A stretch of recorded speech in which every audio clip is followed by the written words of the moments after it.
Hello and welcome to Impact Career Tutorials. আমি আজি আনিছো CSAT প্ৰিপাৰেচন আপোনালোকে কেনেকৈ কৰিব আগন্তুক APSC CC প্ৰিলিমছ যেটো আপোনালোকৰ হ'বলৈ গৈ আছে 8 জুনত হ'ব বহুত ষ্টুডেন্টে মোক সুধি আছে যে স্যাৰ APSC প্ৰবলেম মানে CSAT ত প্ৰবলেম পাই আছো বা CSAT মোৰ ইমান কনফিডেন্স নাই CSAT টো পাস কৰিম বুলি তো হেতু কাৰণে মই এটো এটা সেশন আপোনালোকৰ কাৰণে আনিছো তাওক ইয়াতে আমি বহুত দীঘলীয়াকৈ কথা নাপাতো 1 উইকৰে আমি এটা সাকসেস মন্ত্ৰা যেটো আছে বা এটা ৰোড ম্যাপ আছে বা প্ল্যানিং যেটো আছে এক সপ্তাহৰ প্ল্যানিং এক সপ্তাহ 10 দিন ইমানে আছে আপোনালোকৰ তো হেতুৱে মই লৈ পিনি আপোনালোকৰ ওচৰলৈ আহিছো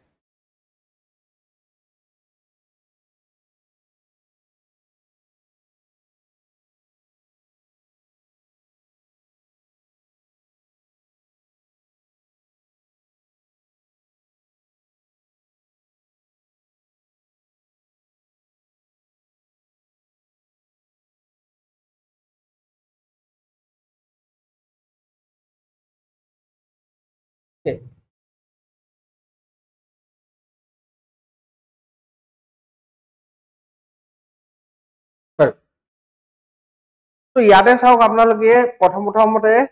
কেইটামান কথা জানিব লাগিব যদি আপোনালোকে এইখিনি কথা জানে তেতিয়া হলে এইডোখৰ পাৰ্ট আপোনালোকে স্কিপও কৰিব পাৰে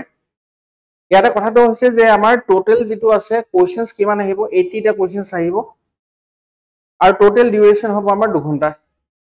আৰু প্ৰতিটো কোৱেশ্চনৰ মাৰ্কস কিমান থাকিব আমাৰ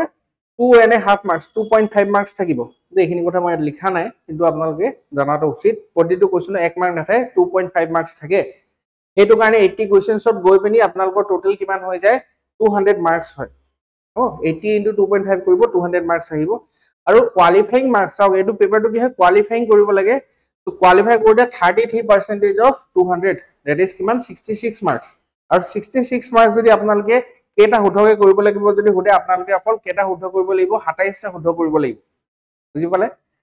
27 টা শুদ্ধ কিন্তু এটা কথা যে 27 টা ভিতৰত 27 টা অকল কৰি আহিল নহব কাৰণ ইয়াতে যদি আমাৰ এটাও ভুল হৈ যায় তেতিয়া হলে আমি কোৱালিফাই কৰিব নোৱাৰিম হেতু কাৰণে মই কওঁ যে আপোনালোকে যদি বহুত ভাল একুৰেসিত কৰে তেতিয়া হলে 30 বা 35 হ'ব কিন্তু যদি আপোনালোকে একুৰেসিটো লো তেতিয়া হলে আপোনালোকে তেতিয়া হলে 40 50 কৰিবলগীয়া হ'ব পাৰে মানে ইফেক্টিভলি আমাৰ কাৰেক্ট কিমান হ'ব লাগিব 27 টা যেনেকৈ ধৰক 1/4 আমাৰ যেহেতু কি আছে নেগেটিভ আছে তো আমাৰ কি হ'ব এটা যদি শুদ্ধ হয় আৰু 4টা ভুল হয় তেতিয়া হলে আমাৰ প্লাস যিমান হ'ব মাইনাসও কিমানে হ'ব হৈ পিনি আলটিমেটলি 0 হৈ যাব ঠিক আছে তো মই হেতু কথা কৈ আছো যে বহুত বেসিক কোৱেশ্চন ইয়াতে কেনেকৈ আপোনালোকে ফেল কৰিব পাৰে চাওক ইয়াতে ফেল কেনেকৈ কৰিব যদি আপোনালোকে ইয়াতে বহুত বেসিক গেছ ওয়াৰ্ক কৰি দিয়ে মানে জধে মধে যদি গুটেখিনি মাৰি থৈ আহে তেতিয়া হলে ফেল কৰিব হেতু কিতিয়া কৰিব যেতিয়া একো নাজানে ঠিক আছে কিন্তু তেনেকুৱা ধৰণৰ প্ৰিপাৰেচন আমি নকৰো প্ৰিপাৰেচন কি কৰিম যাতে আপোনালোকৰ এই 30 35 টা কোৱেশ্চনছ যিমানখিনি থাকিব হেখিনি শুদ্ধকে প্ৰথমতে আপোনালোকে কৰি ল'ব তাৰপিছত সিওৰ হোৱাৰ পিছত আপোনালোকে বাকিখিনি এটেম্প কৰিব পাৰে মানে এনেকুৱা ধৰণৰ কথা এতিয়া চাও মই কলো মই সাপোজ বহুত ভাল ষ্টুডেন্ট আছো মই 70 টা কোৱেশ্চনছ কৰিব পাৰো তেতিয়া হলে মই কি অকল 30 টা কোৱেশ্চনছ কৰি আহিম নেকি নহয় 70 টা কোৱেশ্চনছ কৰি আহিম যেকিটা মোৰ শুদ্ধ হ'ব ঠিক আছে মই জানো মোৰ কনফিডেন্স আছে যে শুদ্ধ হ'ব তো মই গুটেকিটাই কৰি থৈ আহিম যিমানখিনি জানিম হেতুটো আপোনালোকে কৰিবই কিন্তু মই কৈছো এটা মাইন্ডত থাকিব লাগে যে মই কিমানখিনি কোৱেশ্চনছ কাৰেক্টলি কৰিব লাগিব যে ইমানখিনি তলতটো হলে নহব যেনিবা মই কৈছো আপুনি অকল 20 টা কোৱেশ্চন পাৰিছে তেতিয়া হলে আপুনি মাৰিবই লাগিব টুক্কা হ'ব যাতে আমাৰ ইফেক্টিভলি 27 30 টা কোৱেশ্চনছ কাৰেক্ট হৈ যাওক হ'ব বাৰু নেক্সট যেটো আমাৰ সাকসেস কেনেকৈ হ'ব ষ্ট্ৰেটেজি মই কৈ আছো ইয়াতে মই এইখিনি আগত পিছত মানে ইয়াৰ পিছত কম আপোনালোকক কিন্তু চাওক মই এটা কথা আপোনাক বুজাব বিচাৰিছো আপোনালোকে যদি সিলেবাসটো চাই সিলেবাস যদি চাই তাত আপোনালোকে দেখা পাব বহুত দীঘলীয়াকৈ আছে কিন্তু আমি যদি হেতু কি কৰো ভাগ কৰি লওঁ টপিক কেটা যদি ভাগ কৰি লওঁ আমি এটা টপিক হৈ গল আমাৰ ইংলিশ যেটো আমাৰ কি আহে প্যাসেজ আহে নেক্সট আমাৰ কি আহিব ৰিজনিং আহিব তাৰপিছত আপোনালোকৰ ম্যাথছ কোৱান্টিটেটিভ এপ্টিটিউড আৰু আপোনালোকৰ communication and interpersonal skills plus decision making মাজে মাজে আপোনালোকৰ কম্পিউটাৰৰ কোৱেশ্চনছ কেতিয়াবা আমি দেখা পাও কিন্তু এতিয়া আমাৰ এনেকুৱা ধৰণৰে আহি আছে আপোনালোকে লাষ্ট 2 বছৰৰ পেপাৰ আপোনালোকে এবাৰ প্ৰেক্টিস কৰি লব চাওক লাষ্ট 2 বছৰৰ পেপাৰ আমাৰ কাৰণে সবতকৈ বেছি ইম্পৰ্টেন্ট হয় সেই কিটা পেপাৰ আপোনালোকে এনেকৈ কৰিব যাতে তাৰ প্ৰতিটো কোৱেশ্চন আপোনালোকে জানে আৰু ৰিলেটেড কোৱেশ্চনছ আপোনালোকে জানে তো ইয়াতে চাওক যেটো মাৰ্ক ডিস্ট্ৰিবিউশন হয় ন তো আনুমানিক গৈ আছে মই ধৰক মই কলো আনুমানিক সবতে 20 20 20 20 তেনেকুৱা ধৰণকে আহে টোটাল কিমান হৈ গল 80 মাৰ্কস ইয়াতে আপোনালোকে ট্ৰাই কৰিব চাওক মই কৈছো এটো যেটো টপিক আছে মই বাকি কিটা নকম বাকি কিটা মই কম প্ৰথমতে আপোনালোকে communication and interpersonal skills plus decision making or questions কিটা কৰি লব একদমে পানী কোৱেশ্চনস থাকে হ'ব তো ইয়াতে আপোনালোকে 20 ৰ ভিতৰত মই কলো 10 to 15 মাৰ্কস কি হৈ গল 10 to 15 টা কোৱেশ্চনস আপোনালোকে কি হৈ গল এটা কোৱেশ্চনস মাৰ্কস নহয় সৰি 10 to 15 কোৱেশ্চনস আপোনালোকে কি কৰিব প্ৰথমতে এইকেইটা বাছি উঠি কৰি লব communication and interpersonal skills plus decision making এখিনি কৰি লব এতিয়া আপোনালোকৰ হাতত চাওক এটা লোডটো বহুত কমি গল না অলৰেডি 10 মাৰ্ক 10 টা কোৱেশ্চন বা 15 টা কোৱেশ্চন অলৰেডি ইয়াতে কৰি ললে তো আলটিমেটলি আপোনালোকে এইখিনি ভিতৰত আৰু কেটা কোৱেশ্চন কৰিব লাগিব এটো ভিতৰত আপোনালোকে 20 টু ধৰক মই গলো 20 কোৱেশ্চনস কৰিলে হৈ যাব যদি 15 টা কোৱেশ্চন কৰিছে তো 15 কোৱেশ্চনস কৰিলে হৈ যাব এই বাকিখিনিৰ পৰা প্ৰথমতে কি হ'ব আপোনালোকে প্ৰথমতে এইখিনি কৰি লব ইন্টাৰপাৰ্সনাল স্কিলস প্লাস ডিসিশন মেকিং কৰি লব ইয়াৰ পিছত আপোনালোকৰ পছন্দ যেটো হয় যদি আপোনাৰ ইংলিশত ভাল আছে প্ৰথমতে ইংলিশটো কৰক ৰিজনিং ভাল আছে ৰিজনিং কৰক ম্যাথছ ভাল আছে ম্যাথছ কৰক ঠিক আছে ইয়াতে আপোনালোকৰ কি হৈছে এতিয়ালৈকে আমি যেটো প্যাটাৰ্ন দেখা পাইছো তাতে এনেকুৱা ধৰণকে আহিছে যে সেকশন ওয়াইজে আহি আছে মানে প্ৰথম ইংলিশ আহিছে তাৰপিছত ৰিজনিং আহিছে মাজত আকৌ কমিউনিকেশন আহিছে তাৰপিছত আকৌ ম্যাথছ আহিছে এই হিচাপত আহিছে এনেকুৱা খিচিৰি কৰি দিয়া নাই মানে কি এটা ইংলিশ আহিলে এটা ম্যাথছ আহিলে এটা ৰিজনিং আহিলে এই ধৰণে কেনেকে দিয়ে ইউপিএসসি দিয়ে এবাৰ ৰিসেন্টলি যখন ইউপিএসসি পেপাৰ হৈ গল তাতো আহিছে এই হিচাপত আৰু আপোনালোকে যদি এডিআৰই পৰীক্ষা চাই ৰিসেন্টলি এডিআৰই পৰীক্ষা হৈ গৈছে এডিআৰই পৰীক্ষাটো কি হৈছে আপোনালোকৰ হে খিচিৰি মিচিৰিকে আহিছে সেই হিচাপটো আহিব পাৰে দেই হেতু কাৰণে ৰেডি হৈ থাকিব এটা কথাটো হৈছে যে ইয়াতে আপোনালোকৰ যেটো ইজি টপিক লাগে হেতু কৰিব কিন্তু ইয়াতো আৰু এটা কেটছ আছে এটা কথা আছে মই কৈ দিছো সাপোজ মই কলো ইংলিশ দি আপুনি স্টাৰ্ট কৰিলে এনেকুৱা নহয় যে ইংলিশতে মই গুটেখিনি টাইম হেক কৰিলো লাষ্টত মই এইকেটা কৰিবলৈ টাইম নাই লাষ্টত 1 মিনিটত আপোনালোকে আধা ঘন্টা এখিনি কৰিবলৈ হৈছে টাইম নাই হ'ব তো হেতু হ'ব না লাগে যে ইংলিশতো আপোনালোকে সিলেক্টিভ কোৱেশ্চনস কৰিব লাগিব সব এটো অকল এটো এক্সামৰ নহয় সব এক্সামৰে ফান্ডা হয় আপোনালোকে কম্পিটিটিভ এক্সাম যি সকলে দি আহিছে গম পায় এটা হৈ গল আপোনালোকৰ ইজি কোৱেশ্চনস থাকিব এটা থাকিব মডাৰেট আৰু এটা থাকিব ডিফিকাল্ট ইজি কোৱেশ্চন যেটো কি হ'ব একেবাৰে সোনকালে আপোনালোকে কৰি দিব পাৰে একদম ইজি কোৱেশ্চন ডাইৰেক্টলি আহিলে কৰি দিলে মডাৰেট কোৱেশ্চনস খিনি অলপমান টাইম ল'ব ডিফিকাল্ট কোৱেশ্চনস খিনি সবতকে বেছি টাইম লাগিব কিন্তু আপোনালোকে চাব যে গুটেই কিটা টাইপ অফ কোৱেশ্চনতে সমানে মাৰ্কস থাকিব 2.5 মাৰ্কসে থাকিব তেতিয়া হলে ফাৰ্ষ্টতে আপোনালোকৰ কাম কি হ'ব যে মই ইয়াৰ ইজি কোৱেশ্চনস খিনি কৰি লম ইংলিশৰ ইজি কোৱেশ্চনস খিনি কৰি লম মানে ইংলিশৰ যেটো পেছেজ আপোনাৰ সুবিধা লাগিব সেন্ট্ৰেল মেছেজ খুদা নাই হ'ব একদম ইজি আছে আপুনি দেখিলে কৰিব পাৰে হেকেটা কৰি লওক এটো নহয় যে গুটেই মই একেবাৰতে খাই পিনি হেক কৰি তাৰছত মই মোক এটো খাম ঠিক আছে কিছুমানৰ ভাত খাই আপোনালোকে দেখিছে হ'ব যে কি কৰে প্ৰথমতে গুটেই সবজিখিনি খাই লয় আলু ভাজিখিনি খাই লয় তাৰছত গুটেই মাংসখিনি খাই লয় জেনেৰেলি মাংস লাষ্টত খায় ভাতখিনি খাই লয় লাষ্টত মাংসখিনি খায় ভাতৰ মাংস লব সেই হিচাপত নহয় ঠিক আছে কেনে খাব লাগিব আমি যেনেকে ঘৰত খাও আমি কেনে খাও এই অলপ খালো ইফালৰ পৰা অলপ খালো ইফালৰ পৰা অলপ খালো তো তেনেকে আপোনালোকে খাব লাগিব ঠিক আছে গুটেই কিটাৰ পৰা ইজি কোৱেশ্চনস যি আছে ইয়াৰ পৰা বিচাৰক ইজি কোৱেশ্চন কোনটো হয় হাৰ্ড কোৱেশ্চন কোনটো হয় হেতু কেনে গম পাব হেতু চাওক হেতু তাত লিখান থাকে এটো easy question to hard question to moderate question ঠিক আছে কেনেকে গম পাব আপোনালোকে হেতু কোৱেশ্চনক আপোনালোকে কোৱেশ্চনস প্ৰ্যাকটিস কৰি থাকিলে গম পাব যে এটো ইজি কোৱেশ্চন হয় এটো হাৰ্ড কোৱেশ্চন হয় এটো মডাৰেট কোৱেশ্চন হয় হ'ব তো সেই হিচাপত কৈছো মই আপোনালোকে কি কৰিব যে ৰেকগনাইজ কৰিব যিকিটা ইজি কোৱেশ্চনস হয় হেকেটা কৰি লব আফটাৰ দ্যাট মডাৰেট কোৱেশ্চনস কৰি লব আফটাৰ দ্যাট ডিফিকাল্ট কোৱেশ্চনস কৰি লব প্ৰথম এই গুটেখিনি সুব ইয়াত প্ৰতিটো কোৱেশ্চনে আমি সুব লাগিব এনেকুৱা নহয় যে কোৱেশ্চনটো মই দেখাই নাপালো নেদেখিলে আপোনালোকে কেনে গম পাব যে কোৱেশ্চনটো হাৰ্ড হয় নে ইজি হয় প্ৰতিটো কোৱেশ্চনটো আমি সুব লাগিব মানে কি কৰিব লাগিব নহয় তাক চাব লাগিব এবাৰ পঢ়িব লাগিব ঠিক আছে ক্লিয়াৰ আছে এখিনি কৰিলে আপোনালোকে তাৰ পিছত আপোনালোকৰ ইজিলি টাইম থাকি যাব প্ৰথম ইজি মডাৰেট কৰাৰ পিছত কেটামান হাৰ্ড কোৱেশ্চন আৰু কিছুমান কোৱেশ্চন আপোনালোকে লাগি ধৰিব না লাগে এটো সবতে থাকিব তে এটা কোৱেশ্চন কৰি আছে ইজি কোৱেশ্চন লাগিছে কোৰতে ওলোৱা নাই তো মই হেতু লাগি আছো বহুত দেৰি পা হেতু হ'ব না লাগে ঠিক আছে তো এখিনি বস্তু আপোনালোকে চাও পৰীক্ষাতে গৈ ঘপককে মই এখিনি কাম কৰিব দিলে আপোনালোকে কৰিব নোৱাৰিব ডাইৰেক্টলি হা মই কৈ আছো ঠিকে আছে যেনেকে মই কলো আপুনি অফ সাইডৰ বল এনেকে খেলিব লাগিব লেগ সাইডৰ বল এনেকে খেলিব লাগিব কিন্তু নিজে যদি আপোনালোকে মেটচ নেখেলে প্ৰেক্টিস নেট প্ৰেক্টিস নকৰে মেটচ নেখেলে তেতিয়া হলে ফাইনেল য'ত গৈ পিনি পাৰফৰমেন্স দিব লাগিব তাতো কি হ'ব আপোনালোকে মনটো যাব এনেকে কৰিবলৈ কাৰণে খালি কৰিব নোৱাৰিব সেইটো কাৰণে আমাক কি লাগে আমাক লাগে কি মক টেষ্ট দিব লাগে ঠিক আছে এটা সব মক টেষ্ট আমাৰো আছে মই প্ৰমোশনটো কৰিম নিজৰ মক টেষ্ট মই প্ৰমোশন নকৰিলে কি হ'ব ঠিক আছে কিন্তু জোৰবাই মক টেষ্ট দি আপোনালোকে বেলেগ ইনষ্টিটিউটৰ মক টেষ্ট দিব জোৰবাই দিও খালি এটা বস্তু ধ্যান দিব যে প্ৰিভিয়াস ইয়াৰ পেপাৰ দুটা চাই লও ঠিক আছে প্ৰিভিয়াস ইয়াৰ পেপাৰ দুটা চাই উঠি চাব যে হে মক বিলাক প্ৰিভিয়াস ইয়াৰ মতেদি কাটিছে নে নাই কটা এপিএসসি প্যাটাৰ্ন হয় নে নহয় কথাটো হল কিছুমান পেপাৰ বহুত বেছি ইউপিএসসি লেভেলৰ কাটি দিয়ে বেছি টান হৈ যায় কিছুমান বহুত বেছি এডিআৰি লেভেলৰ ইজি কাটি দিয়ে তো হেতু মেইনটেইন কৰাটো বহুত কি হৈ যায় ডিফিকাল্ট হৈ যায় হ'ব ইয়াতে আমি মক টেষ্ট নিজে কাটো সিসেট খন মই কাটো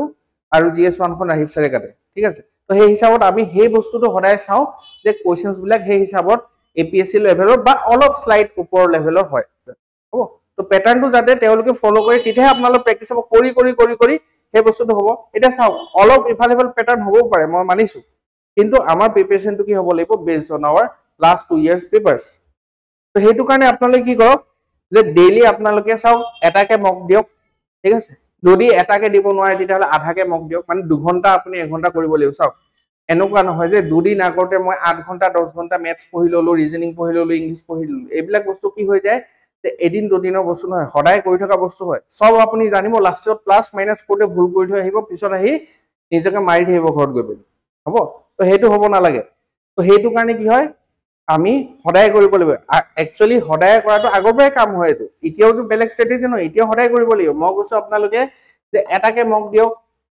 আৰু এটাকে মক দিওতে আপোনালোকৰ কিমান টাইম লাগিব 2 আৱাৰ্স লাগিব ঠিক আছে আৰু যদি ডিফিকাল্ট পায় 1 ঘন্টা দিয়ক মানে বেছি যদি আপোনাৰ লোড নাই আপুনি যদি জানে পাস কৰিম বুলি তেতিয়াহলে নকৰিব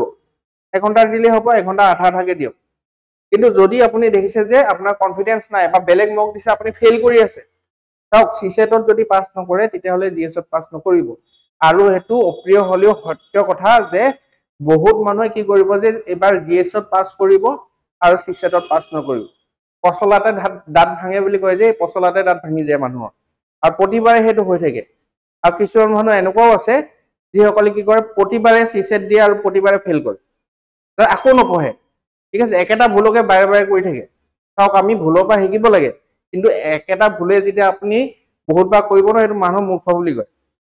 বুজি পালে এটো বেয়া পাব নালাগে এটা বিৰাট কোহলি যদি সদায় অফসাইডে আউট হৈ থাকে মানুহে ক্ৰিটিসাইজ কৰিবই ন এটো ঠিক কৰিব লাগিব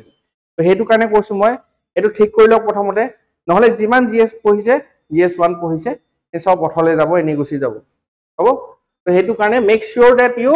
পাস ইন সিসেট আপোনালোকে এটো ষ্ট্ৰেটেজি লৈ কৰক মই গ্যাৰান্টি দিছো আপোনালোকৰ ক্লিয়াৰ হ'ব কাৰণ কোৱালিফাই হে কৰিব লাগে আমি ইয়াত আমি গুৰি বনাইব নালাগে তো হ'ব এটো হৈ গল ডেইলি প্ৰেক্টিস মক টেষ্ট আপোনাল প্ৰেক্টিস কৰক তাৰ পিছত কথা হল যে এই ইভালুৱেচনটো কৰিব মানে ইভালুৱেচনটো কেনে কৰিব হে কোৱেশ্চন এটা সাপোজ মই কলো মই মক এটা দিলো তো মই গম পাম যে মোৰ এটো টপিক ইমান ভালকে ক্লিয়াৰ হোৱা নাই মই এই কোৱেশ্চনটো পাৰা নাই ঠিক আছে সাপোজ মই কলো কোডিং ডিকোডিং কোৱেশ্চন এটা মই নোৱাৰিলো মানে কোডিং ডিকোডিং চাগে মই পঢ়িছিলো আগতে মই পাহৰি গৈছো তো মই আকৌ ৰিভাইজ কৰি লও ঠিক আছে ব্লাড ৰিলেশনৰ কোৱেশ্চনটো মই নোৱাৰিলো আকৌ এবাৰ ৰিভাইজ কৰি লও তেনেকে আপোনালোকে গম পাব যে কোনখিনি বস্তু আপোনালোক কি হৈছে থাকি গৈছে কাৰণ চাও ইংলিশটো এটা বস্তু হয় ইংলিশৰ পেছেজ আপোনালোকে প্ৰেক্টিস কৰিব পাৰে পেছেজৰ এটা মই ভিডিও দি থোৱা আছে হেতু আপোনালোকে চাব পাৰে পেছেজৰ ভিডিও ইন্টাৰপাৰ্সনাল এন্ড কমিউনিকেশন স্কিলছৰ এটা ভিডিও দি থোৱা আছে হেতু আপোনালোকে চাব পাৰে সেইখিনি চালে মোৰ মতেদি সাফিসিয়েন্ট হৈ যাব যেহেতু আমাৰ হাতত এটা সময় নাই বেছিকে তো নেক্সট মই কৈছো যে এই হেলথ ইভালুৱেট কৰি পিনি আপোনালোকে যিকেইটা টপিক আপোনালোকৰ থাকি গৈছে বা পাৰা নাই হেকিটা আপোনালোকে চাই ঠিক কৰি লব কাৰণ চাও যদি মই কওঁ মেথছত around 30 টপিকস আছে সিমিলাৰলি ৰিজনিংত যদি আমি ভাগ কৰো 15টা বা 20টা লৈকে টপিক থাকে তো টোটাল বহুতখিনি টপিকস থাকে আপোনালোকে পঢ়ি গৈছে মেবি আগতে পাৰিছিলে কিন্তু এটা বহুত দিন প্ৰেক্টিস নহোৱা কাৰণে আপোনালোকৰ কি হ'ব ভুল হ'বগে এটো কাৰণে একদিন আপোনালোকে ৰেগুলাৰ প্ৰেক্টিস কৰক যি সকলৰ সিসেটত ক্লিয়াৰ হোৱা নাই বা অলপমান হলেও টেনশন আছে যে ক্লিয়াৰ হ'ব নহব এতিয়া চাওক ৰিসেন্টলি কিছুমান ষ্টুডেন্টছে ইউপিএসসি দি আহিছে হ'ব তো তেওঁলোকে হেতু বহুত এটা তেওঁলোকৰ মই কম যে এডভান্টেজ কিয় এডভান্টেজ কাৰণ তেওঁলোকে এটা অলৰেডি পৰীক্ষা দিলে এটা প্ৰিপাৰেচন কৰিলে আৰু নিজকে বুজি পালে যে এটো বস্তু মই পঢ়িব লগিয়া আছে এটো বস্তু মই কৰিব লগিয়া আছে সেইখিনিৰ ওপৰত ফোকাস কৰিব পাৰে ঠিক আছে যিসকলে নাই দিয়া ইউপিএসসি তেওঁলোকে মক টেষ্ট বিলাক দিয়ক হ'ব ইয়াৰ পিছত আপোনালোকে দিয়ক দি উঠি আপোনালোকে যিখিনি পঢ়িলে ঠিক আছে পঢ়িলে মানে চাওক এটো বহুত বেছি ৰিভিজনৰ মান কথা নাই যদি আপোনালোকৰ অলৰেডি যেটো টপিক পঢ়ি থোৱা আছে হেতু আপোনালোকে ৰিভাইজ কৰক আৰু যদি আপোনালোকে কিবা টপিক পঢ়া নাই আৰু হেতু মেজৰ টপিক হয় যদি মাইনৰ টপিক হয় তেতিয়া হলে আপোনালোকে নপঢ়িব পাৰে চাওক মই কৈছো মই মেথছৰ টিচাৰ হয় তেও মই কৈছো যে 2 বছৰ বা টাইম এণ্ড ৱৰ্ক অহা নাই যদি ইতিয়ালৈকে আপোনালোকে টাইম এণ্ড ৱৰ্ক নাজানে আৰু পঢ়া নাই তেতিয়ালে দুদিনত আপোনালোকে টাইম এণ্ড ৱৰ্ক আৰু পঢ়িব নালাগে হ'ব হেতু ইমান ফোকাস কৰিব নালাগে কাৰণ হেতু ইমানকে আমাৰ কোৱেশ্চনছ আহা নাই এতিয়ালৈকে হ'ব তো যেটো মেজৰ টপিক আছে যেনেকৈ মই ক'লো কোডিং ডিকোডিং আহি আছে প্ৰতিবাৰে লেটাৰ সিৰিজ আহি আছে নম্বৰ সিৰিজ আহি আছে হেখিনি এৰিব নালাগে হ'ব তো যেটো আহি আছে হেতু ওপৰত বেছি ফোকাস যেটো নাই আহা যদি নাই পঢ়া নালাগে পঢ়িবলে যদি পঢ়িছিলে তেতিয়া হলে ৰিভিজন কৰি লওক হ'ব ঠিক আছে তো এটোৱে আসলে মই বহুত বেছি দীঘলীয়া নকৰো বুলি কৰো অকমানটো দীঘলীয়া হল সকে কেটামান কথা কলো মই যিকিটা ইম্পৰ্টেন্ট আছিল যিকিটা মোৰ মাইন্ডত আছিল কবলগিয়া এটো হয় আমাৰ ওয়াৰিয়াৰ মক টেষ্ট সিরিজ এটো থাম্বনেল হয় একচুয়ালি তো এটো চাও জিএস 1 খন আমাৰ ৰাহিব সাৰে কাটে জিএস 2 সিসেট খন মই কাটো অলৰেডি মই সিসেটৰ গুটেখিনি কাটি পিনি হেক কৰি দিলো মোস্ট প্ৰবাবলি 8 টা 10 টা আছে ও 10 টা মান আছে সকে জিএস 1 সকে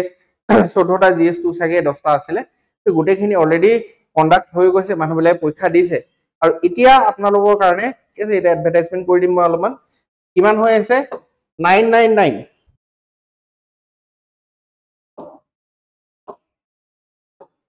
999 হৈ আছে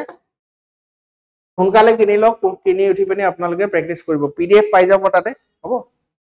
সলিউশনস খিনি পাই যাব আনসার কি খিনি পাই যাব মোৰ সিসেটৰ আনসাৰ কি ইয়াত সলিউশন দি দিব ছাৰে আৰু এইখিনি আপোনালোকে কৰি লওক এবাৰ এইখিনি কৰি লৈ প্ৰেক্টিস কৰি গুটেখিনি কৰি লৈ উঠি ধুনিয়াকে আপোনালোকে এটা কি কৰিব পাৰিব নিজৰ প্ৰিপাৰেচন ভাল কৰি পিনি আৰামছে আপোনালোকে পৰীক্ষাটো ক্লিয়াৰ কৰিব পাৰিব হ'ব তো কিবা যদি আপোনালোকৰ আৰু ডাউট আছে হ'ব ৰিগাৰ্ডিং দা কোৰ্স অৰ ৰিগাৰ্ডিং সিসেট অৰ এনিথিং বা কিবা যদি আপোনালোকৰ ক্লাস লাগে কিছুমান তো কৈ আছে বৰ সিসেটৰ ক্লাস লাগে বুলি মই ট্ৰাই কৰিম সিসেটৰ আৰু ক্লাস আনিবলৈ কাৰণে আপোনালোকৰ কাৰণে তো তেনেকে আপোনালোকে সাপোৰ্ট কৰি থাকিব আমাক আৰু এটা মই কৈ দিছো ইয়াতে অলপ দীঘলীয়া হৈছে তেও মই কৈ দিছো আমাৰ দুটা চেনেল আমি খুলিছো এটা হৈ গল impact career tutorials banking SSC railway হ'ব হেতু আপোনালোকে ফলো কৰিব পাৰে যদি ৰেলৱে পৰীক্ষা দি আছে আৰু এটা এডিআৰি কাৰণে খুলিছো আসাম গভৰ্নমেন্ট এক্সামছৰ কাৰণে হেকিটাত আমি বেলেগ ধৰণৰ পৰীক্ষাৰ কন্টেন্ট দিও ইয়াতে আমি ফোকাস হয় অনলি অন এপিএসসি নহলে বহুতখিনি দিগদাৰ হৈ গৈছিল আমাৰ মেইনটেইন কৰিব কাৰণে হ'ব so that was all for today আৰু all the best for your exams keep learning keep following and supporting us thank you